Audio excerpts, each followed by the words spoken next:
જય શ્રી કૃષ્ણ. સીતારામ. ઈશ્વર સાથે પોતાના અંતર આત્માને જોડવાનું આ એક મહત્વપૂર્ણ સાધન છે.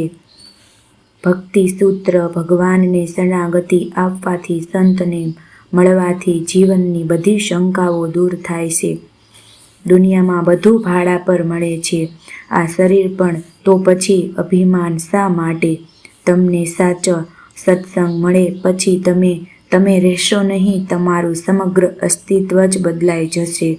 તમારી બધી સમસ્યાઓ અને દુઃખો કોઈ પણ દુઃખી વ્યક્તિને કહેવાને બદલે સીધા તમારા ઠાકોરજી કે પ્રભુને કહો. ફક્ત તેઓ જ તમને ઉકેલ આપશે.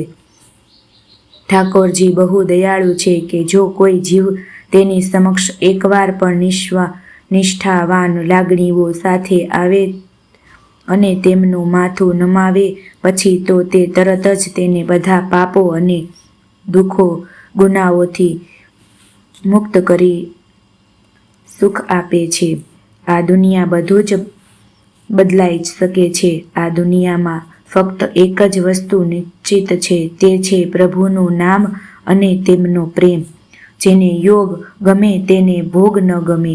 વ્રતિને ધ્યાનનો આનંદ એકાગ્રતા સિવાય મળતો નથી. ધ્યાન, આરાધના, ઉપાસના, સત્સંગ, સેવા, ભજન, કીર્તન, ઉપવાસ વગેરે મનુષ્ય અવતારથી જ થાય છે. શ્રદ્ધા, ભક્તિ, ધ્યાન અને યોગ એ 4 મુક્તિના સાધન છે. આમાં ભક્તિ એ સૌથી શ્રેષ્ઠ છે. આત્મતત્વનું ચિંતન એ ભક્તિ છે. પોતાના સાચા સ્વરૂપનું મનન એ જ ભક્તિ છે.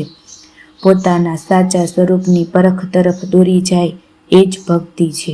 શ્રદ્ધા એ ભક્તિનું પૂરક બળ છે.